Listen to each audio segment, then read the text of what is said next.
আপনি কি আশ্চর্য হচ্ছেন না? এদের মধ্যে এক গোষ্ঠী বলতেছে, একজন বলতেছে যে খাদিজা রাদিয়াল্লাহু আনহা নামাজ পড়েন নাই, পর্দা করেন নাই। এটা দিয়ে সে কি বুঝাতে চাইলো? এটা নামাজ না পড়লে জান্নাতে যাওয়া যায়, পর্দা না করলে কোনো সমস্যা নেই, মানে তারা ভোট দিলেই। এটা দিয়ে দিনটাকে মানুষের কাছে খেলতামাশা বানাই ফেলছে।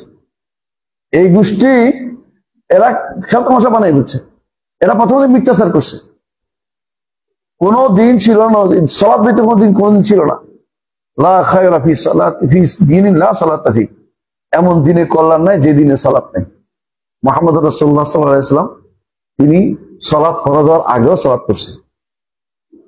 প্রমাণ হচ্ছে সূরা মুজাম্মিল, ওমিনাল লাইলি ফাতাহাজ্জাদ বিহি নাফিলাতাল লাক আসা আন ইয়াবআসাকা রাব্বুকা মাকামান মাহমুদা। রাসূলুল্লাহ সাল্লাল্লাহু আলাইহি ওয়াসাল্লাম সাহাবায়ে কেরাম রাতের পর রাত পা ভুলে যেতে দাঁড়াইতেন, নামাজ পড়তে, সালাত পড়তেন। ফরজ তখন ছিল না যেভাবে ফরজ 5 ওয়াক্ত সালাত ফরজ, এটা উদ্দেশ্য। সালাত ফরজ ছিল, সালাত পড়তেন, ভুলে গেছে রাসূলুল্লাহ সাল্লাল্লাহু আলাইহি ওয়াসাল্লাম সালাত পড়তেন। আর খাদিজা রাদিয়াল্লাহু আনহা কত বছর জীবিত ছিলেন? 10 বছর। আর এই সূরা মুজাম্মিল নাযিল হয়েছে নবুয়তের শুরুতেই, তৃতীয় সূরা 3 নম্বর। এখানে বিসমি রাব্বিকাল্লাযী খালাক পরে বলছে মুদ্দাসসির, তারপর মুজাম্মিল। তাহলে এইটা কোথায়? এরপর আল্লাহ তাআলা তাকফীর করছে, ওইটাও আসছে ইন্না রাব্বাকা ইয়ালামু আন্নাকা তাকুমু আদনা মিন সুলুসাইল লাইলি ওয়া নিসফাহু ওয়া সুলুসাহু ওয়া তা'iফাতুন মিনাল্লাযিনা মা'আক আল্লাহু ইয়াকদিরুল লাইলা ওয়ান নাহার আলিমা আন লান তুহসু ফাতাবা আলাইকুম ফাকরাউ মা তায়াসসারা মিনাল কুরআন। এরা ভুলে যাচ্ছে যে কোরআন আয়াতগুলি কি, নিজের মন মতো ব্যাখ্যা দিয়ে মানুষদেরকে লালন হয়ে গেল আমার ভোট দিলে চলবে, নামাজ পড়া লাগবে না, পর্দা করা লাগবে না, লালন হইলে লালন হয়েছে। এগুলি দিয়ে নিয়ে আপনি দিনের কাজ করবেন। কি বুঝাতে চাচ্ছেন? কি মেসেজটা কি গেছে মানুষের কাছে? মেসেজটা কি গেছে? অর্থ হইল জান্নাতে যাওয়ার জন্য সালাত। বসে বসে এই চিন্তানি করে, কুকুরি চিন্তানি বসে মানুষ লালন করে বসে বসে। কখন কোন সালাতের দিন ছিল? ফরজ হয়েছে কখন? মেরাজের রাতে। কিন্তু এর আগেও দিন সালাত, এর আগেও সালাত ছিল।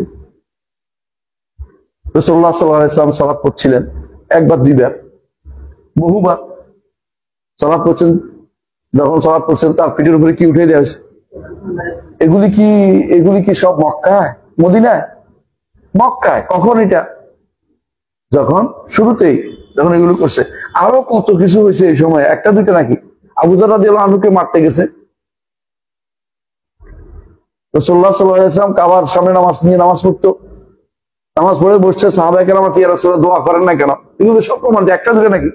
রাসূল কাবার কাছে সালাত আদায় করতেছেন, আর ওরা কাবার গিলাফের ভিতরে ঢুকে ঢুকে শুনতেছে। তারপরে এদের কাছে বলে সালাত পড়ে না। কত বড় শয়তান হতে পারে, চিন্তা করে দেখছেন? এরা দিনের ক্ষতি করেছে, দিনের কি উপকার করছে? এরা দিনের ক্ষতি করতেছে। এরা না জেনে, না জানা, না কথা বলা ভালো, না জেনে বানোয়াট কথা কেন বলে? কত কিছু ইচ্ছা করলে বলতে পারে, কিন্তু একটা বলে তাক লাগানো কেন দরকার? আপনার তাক লাগানো দিন নয়, দিন হচ্ছে যেটা আছে এটা বলা। মানুষদেরকে তাওহীদ শিক্ষা দেন। আপনার এই কুষ্টিয়ার মানুষদের তাওহীদ শিখে বলে আমার তো লাভ, আপনারও লাভ। শেষ ফল কিন্তু আপনিই নিবেন, শেষ হাসি আপনি হাসবেন। কিন্তু আপনি মিথ্যাচার করতেছেন কেন? আপনি দ্রুত ফল পেতে চান কেন? যেই ফল, দাড়ি যদি দ্রুত ফল আশা করে, সেই দাড়ি কখনো সফল হয় না। দাড়ি লেগে থাকতে হয়, লেগে থাকতে হয়, লেগে থাকতে হয়। কখন আল্লাহর রহমত হবে? যে মাদরুরা কথা শুনবে, মাদরুরের মন্তরটা আল্লাহ নরম করে দিবে, দিনের দিকে ফিরিয়ে দিবে, এই আশায় থাকতে হবে। রাসূলুল্লাহ সাল্লাল্লাহু আলাইহি ওয়াসাল্লাম আশায় বসেছিলেন, ঠিক ওমর চলে আসছে, দোয়া করছেন, মক্কা থেকে মদিনা অমুক হিজরত করে চলে গেছে, রাসূলের দোয়াতে কাজে লেগে গেছে। এটা না করে আপনি যদি কোনো ওনাদের কাফের, মুশরিক এবং বদ্দিন এদের পিছনে আপনি মনে করেন তাদেরকে কেমনে খুশি করা যায়, তাহলে আপনার কিন্তু কোনো লাভ নাই। ওয়াদ্দু লাউ তুদহিনু ফায়ুদহিনু, তারা চায় আপনি তেল মারেন, তো তারাও তেল মেরেন। কথা বুঝছেন তো? স্পষ্ট শব্দ এখানে। ওমা আলাইকা আল্লাহ ইয়াযাক্কা, আপনি পৌঁছে দেওয়ার দায়িত্ব।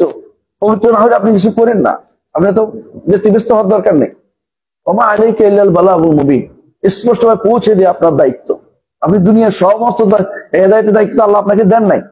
হেদায়েত আল্লাহ হাতে, আপনি পথ দেখান, হেদায়েত দিবেন আল্লাহ। হেদায়েত দিবেন আল্লাহ। আল্লাহ কোরআন কারীমে এটাও বলছেন, ইন্নাকা লা তাহদি মান আহবাবতা, চাইলে হেদায়েত দিতে পারবেন না, আমিও দিতে পারবো না। ঠিক আপনি হেদায়েতের কাজ করে যান, আল্লাহ তাআলা আপনাকে সম্মানিত করবেন। আল্লাহ যদি অতিরিক্ত আপনি অগ্রিম সম্মান চান, আল্লাহ আপনাকে অপমানিত করবেন। অগ্রিম সম্মান চাইেন না, মানুষের কাছে সম্মান চাইলে আপনি অপমানিত হবেন, আল্লাহর কাছে সম্মান চান। ওয়ালিল্লাহিল ইজ্জাতু ওয়ালিরাসূলি ওয়ালিল মুমিনিন, ঈমানদারদের জন্য ইজ্জত, হ্যাঁ, আল্লাহর জন্য ইজ্জত, রাসূলের জন্য ইজ্জত। আর আপনি যদি কোনো